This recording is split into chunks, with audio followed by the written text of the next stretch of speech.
동래구 The STC MC 짝지 Alive 태자 뿡뿡 나다 Seed Genius Supernova July Genio Marine King Gumiho Hero Curious Virus Inca Puzzle Nesty MMA Squatto Lina Leon MVP Parting Finn Oz Holt Maru Naniwa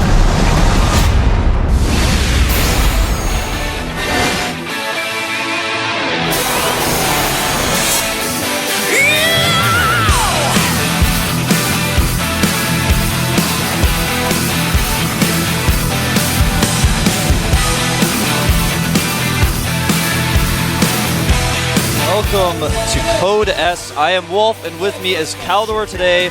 We're standing in for Tastosis, and we are really excited to cast this group. Yes, we are. Today is going to be a great day, the first Code S group today, and it's going to be awesome. Yeah. Tastosis and Atosis are still in America. They are still at MLG, so we'll stand in for the next 2 days before they are back and give you a show at Code S here in the BBoongBBoong studio. We have an exciting group today, man. We've got two Protosses, Genius, who was our runner-up for last season, and of course Seed, a really big up-and-comer right now, doing extremely well in and outside of the GSL. This guy is looking stronger and stronger every time I see him. He was kind of a favorite before because of his Team League performance. He really used Hallucination quite well. It was kind of tricky, and people hyped him up a little bit from there, but now he's really showing actual real results, so we'll see how he does here in this individual league. The thing about Seed is also that we casted him just a few weeks ago at the Fnatic tournament, and he reached the final where he lost to Alive, but it was just an amazing best of 5, and I was really impressed by Seed's attitude. All the players were at the venue, so we had an interview with Seed, and I was really surprised. Usually when a player loses a final or just loses a game, he's really upset after the match and just doesn't want to give an interview because he just wants to think about why he lost and what happened.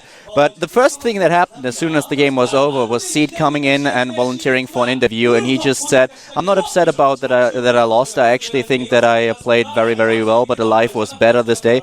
So he really was, he had such an amazing attitude. Yeah, I was it's a great attitude. surprised. It was awesome. It's very rare to see an attitude like this. You know, very few players have this. For example, a player known as Nada always has an attitude like this. He always wants to learn from his mistakes and, you know, appreciate his opponent's skill. That's a type of attitude that's really, really good to have. And here's our schedule for the coming month. You can see all of our Code S groups, of course.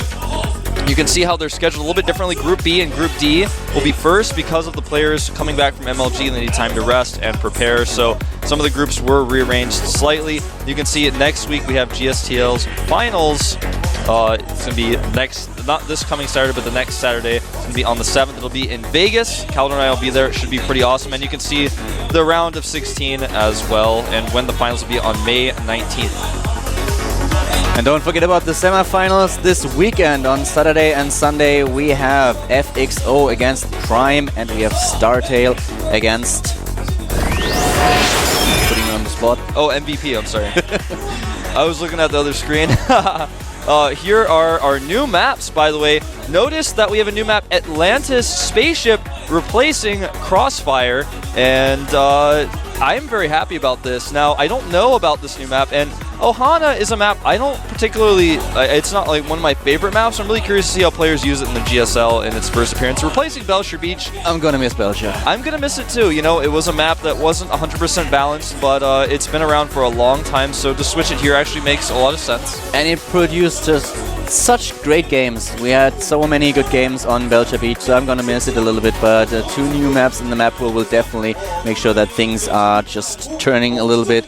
The new maps in the GSL have always be awesome. It's just nice to see how the meta game evolves on the new maps. With the Zerg, for example, trying to get the Overlord positions, Terran players trying to chase them down and everything. It's really nice to see how the strategies evolve on the new map, so that's definitely something that we are going to see now. Yeah, absolutely, and I'm just so glad that Crossfire is gone, to be perfectly honest. That map was horrible for Protoss against Zerg and horrible for Zerg against Terran. And it was just not a fun map to watch sometimes. It was a little bit painful for the players themselves. But it's something that really truly, we'll never see again in the individual league. It's in team league for one more, finishing season here, but then it will be gone forever. So we're going to take a look at today's matches, which are going to be awesome. We already mentioned 2 of our players. We mentioned the 2 Protoss players, but of course we also have a Terran player. We have Supernova and the Zerg. BBoongBBoong. Yep, there they are. Sick lineup of players today, man. Yeah, definitely. It's going to be great. Here we go. Here is Genius. Yep. Currently ranked 2nd in GSL, and of course, our next player is BBoongBBoong, which will be his first opponent. He's ranked 44th right now, but he's the 11th Zerg. A lot of Zergs higher than him, but he's a newer player to the individual league. Here is Seed, really making a name for himself recently, especially in Korea. And finally, last but not least, Supernova. He's been here a while. Exactly. A very, very strong Terran player. Did very well in a lot of tournaments. And for example, WCG in Busan as well. He's so underrated. He's such an underrated player. People are not talking about Supernova enough right now, I really feel. And I think this could be his breakout season. But he's got a tough group to get out of first. So we'll see if he can do it. And of course, our first 2 players here, as I mentioned, will be Genius and BBoongBBoong. So it should be a really awesome first match. This will be a best of 3. For those of you guys who aren't familiar with the Code S format, we have the first 2 players and the second 2 players, then the winners face off, the losers face off, and then the winner of the winners match and the winner of the losers match face off to decide who will be the second player to advance. The map, of course, will be Antigua Shipyard. For those of you guys who can't read Hangul, they're at the bottom of the screen. Should be a really, really good first match here. This is the GSL version of Antigua, of course, with forced cross positions and no gold bases. And I'm really excited to see how BBoongBBoong is going to fare today, because he is facing a Genius, a player who was in the final last season, so he is up against a veteran, while BBoongBBoong is a new player to Code S, and it's going to be pretty interesting how he's doing against Genius in his first match. Yeah, absolutely. We're going to jump into that game right now, so don't go anywhere. This is the GSL Code S Group B with Wolf and Caldor.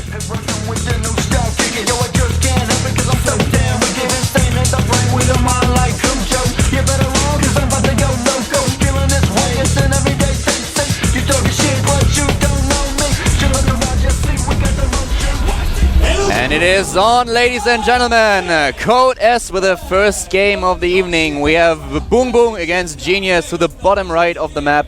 In the red color starts our Protoss player from Incredible Miracle, known as MVP Genius.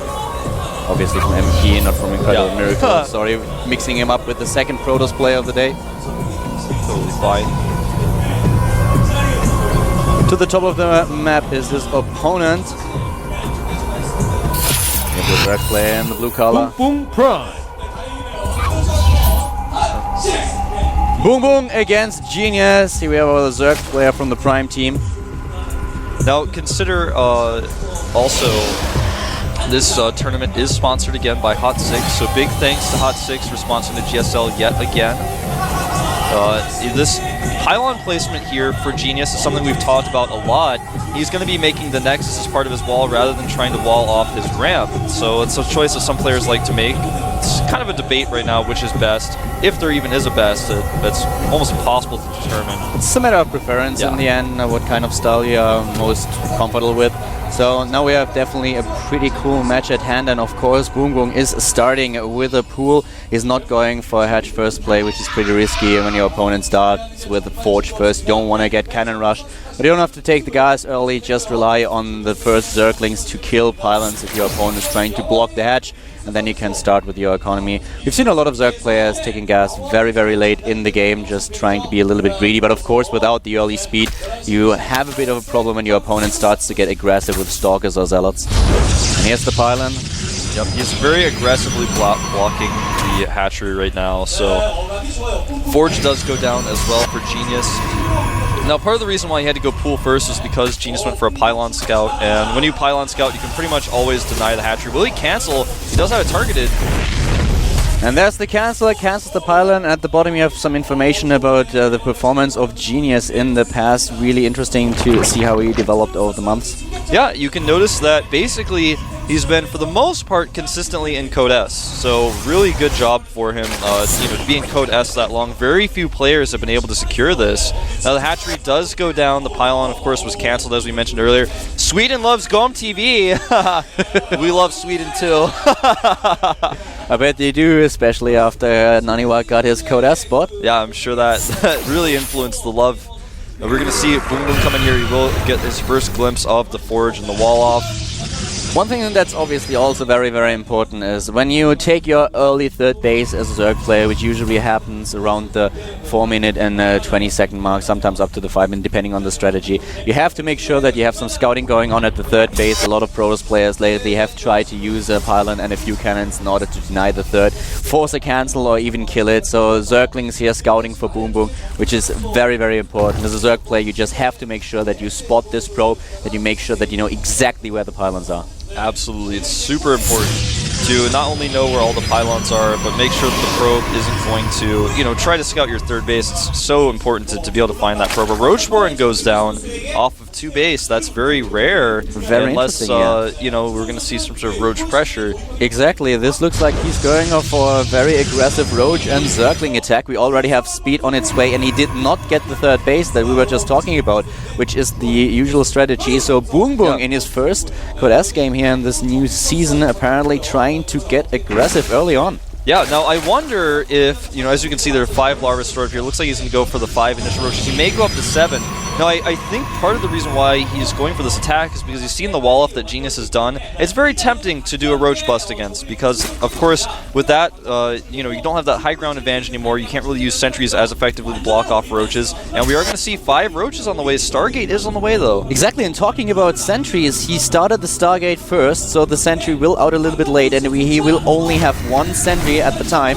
So this is going to be very, very dangerous here for Genius, but on the other hand, with the Stargate in the picture, he should be able to defend against this as soon as he has the Void Ray in the game. Absolutely. 1 cannon only, by the way. If he's making 14 Zerglings, by the way, behind this, and that's going to put him up to a very large Zergling total. So the Roaches are going to be pretty beefy. They're going to be able to target down that cannon really quickly, but the Zerglings will be the real tough units here. The Void Ray will help against those, but how much, though? It's hard to say. It's going to all come down to the force fields and the control of Genius. Can he react quickly? He's going to make a second cannon now as he suspects something is up. I think that's going to be pretty close. So with the Void Ray already halfway done, getting another Chrono Boost, he should be able to defend this. I don't know, Wolf, do you think he will be able to break through here? It's entirely possible, man. It's really going to come down to Genius's control, how he positions his probes, if he can do good stop position micro around the cannon to keep it alive. The Void Ray is out, but he's actually not using it right away. Here come the Zerglings, a good first 2 force fields. He's targeting down the cannon, though the second cannon will finish. One of the sentries is already done for, though, and a second one being attacked as well. The Void Ray trying to target down those roaches. Oh, I think he's gonna streaming in here. This is gonna be tough, but it's still, gonna be tough. If he could just get 1 more force field, he will hold this, and I don't think he has another force field, but the Zerglings are just running against that wall. More Zerglings coming in here, but they're going against the simulator while Void Ray takes them out. Wow, the second wave of Zerglings hits, but another force field for Genius. He's trying to hold took down 2 of the sentries, streaming to the main base of Genius now with the Zerglings, and more Lings are just streaming towards the natural expansion of the MVP player. Yep, he needs more units, but he only has the gate and the Stargate. It's really hard for him to produce units right now. He has a ton of cannons. Those are so key for him right now, but he's not able to really defend them. A nice force field blocks off the Zerglings. And to be honest, Caldor, I think he has done it. I think he's held it here. Yes, he's not even losing that many probes. He has the cannons and he relies on them heavily at this point, but the cannons are enough to take down the Zerglings. 2 shots kill a Zergling. He has 3 cannons in position, but the danger is still present. We have the Void Ray now in the picture as well, but with those 2 sentries in the back, he should be fine. But wow! Oh, he misses a force field. Oh. But BBoongBBoong did not really take advantage of it, so he's actually now going to try to get some probes in the main. He is killing as many as he can. He's droning up back at home. He knows his attack is over. He had to do something with those Zerglings. A bit sloppy there, losing a few of those. And the game will go on, and in fact, with BBoongBBoong's droning behind this, he may be able to make himself even at best. But look at that, 25 workers killed in total. He did so much damage to the economy of his opponent. Genius lost a fair amount of probes here, and now BBoongBBoong is just trying to macro it up, obviously also building an additional queen as he just tries to do something against the Void Ray. You have 41 drones against 33 probes at this point in time. But also no third base for our Zerg player, for BoongBoong Prime. Yep, he's just now going to make it. And in fact, as far as I know, no warp gate research has been started for Genius, and he needs to do that right away. He's getting additional gates now, and he really needs them. We saw in the last battle that he really had a problem getting his production up. With only one gate and the Star Gate, he had a hard time getting sentries and Void Rays into the picture to defend against the Zerglings. He relied heavily on the cannons here. This Void Ray pressure here should be thwarted, but he may have to cancel the hatchery once. We'll see. He's really committing to it, and it looks like he is going to be pushed back just barely. But this is a scary thing when you go for an all-in like this, or, you know, in this case, he did enough damage to where it wasn't really all-in for him. You have to be careful about stuff like this, because without any tech, it's hard to defend Void Ray pressure without any creep spread as well, but he will be able to push us back. The hatchery is heavily damaged, and Genius has gone up to 4 more gateways, and his warp gate research is now done, so he actually can hit with a +1 4-gate zealot timing. Even without +1, he may be able to target down that hatchery because it's so low now. I really like what we see from Genius here. He already prepared a ton of his sentries, so he has the sentry count, he's going for the +1 attack upgrade. We have him also with the Twilight Council, and at this point it's really scary for our Zerg. Especially, he's even building another Roach Warren right now. Yeah, because he knows this pressure is likely to come, and this is the timing you would normally expect pressure like this if we had a normal game. But in this case, I think his brain is just thinking, all right, now's the time to make the Roach Warren. He panics a little bit here. Yeah. He builds the Roach Warren, even though he already has one. He may try Blink, but yeah, he may try to get double upgrades here, because he's made this mistake. He may try to make up for it to get double upgrades. The Protoss player actually, rather than moving out, Genius here is going to take a third base by the looks of things. And we do see one upgrade. Will we see the other? It looks like he's only going to get one at a time. I think he's actually done this completely by mistake. Spire is on the way, and +1 for his Roach is on the way as well. I really like the decision by Genius here to take the third base. He could have attacked, and it might have been successful, but at this point in time, it's taking a little bit of a risk. But with the damage that he already dealt, with all the attacks that we've seen by BoongBoong at this point, he knows that with the units that he has in the game, he can defend against pressure. So he can safely take a third base, and a Protoss player on 3 bases is just so strong. You can open up additional tech trees, especially on Antigua. It is really, really viable. You can just use all those force fields in order to protect the middle. So very well done here. Nice decision by Genius, but losing a Void Ray here. Tries to scout to see what tech his opponent is doing, but unfortunately gets caught because the creep spread for BoongBoong is really nice. He's even spread it in his main towards the edge there to stop things like this. The Spire is almost done, and Genius is still very unaware of this. He does have Blink, though. He needs to beef up his Stalker count just a little bit, though, to be able to defend this. He doesn't have any cannons in play except for the ones at his natural that he made for the Zerglings. And I don't like him pressuring there. He's just actually moved forward a little bit. With no Robo, he has no real attack timing here. And I was thinking possibly he was just going to wait and go for a +2 Blink timing rather than taking the third and trick his opponent into thinking he's taking a third. He still hasn't made the Nexus, but with no Robo, with Burrow finishing up, it's just not going to work. And I think at this point, BoongBoong knows, oh, maybe you're faking it here. And it looks like Genius is going to fake it. He's done everything to make it look like he was taking a third. And he's going for it now, but no Observer. Consider this. And Burrow is almost done. The robotics is nearly done, though, so he can chrono boost an Observer, but it will delay his attack even further. And at this point, as Wolf already pointed out earlier, we have a decent creep spread, a really good creep spread for BoongBoong. So he will be able not only to swap this soon, but also have an advantage when it comes down to the speed. It's very important for the Zerg player here to get into a good position. As soon as the Protoss is on the high ground, force fields are so strong against the Zerg army. Absolutely. And this is why he's going in here, trying to force the force fields. He can back off a little bit, but as you can see, very nice usage of Burrow here. Exactly what Wolf just mentioned. Yeah, but he's now trapped with his Roaches. He may have overextended. The Observer is out. The Infestation Pit is finishing up here. 13 more Roaches on the way. He's kind of in trouble when that Observer gets there. Since all of his Roaches are out of position, he's going to lose them if they're not all together. He's trying to get the other Roaches closer. Now he's got a flank set up. The Zerglings on Burrow as well. And where does he blink now, Calidor? He doesn't really have a lot of options. And once again, he uses the Burrow. He's executing this very well. No, but the Observer is here.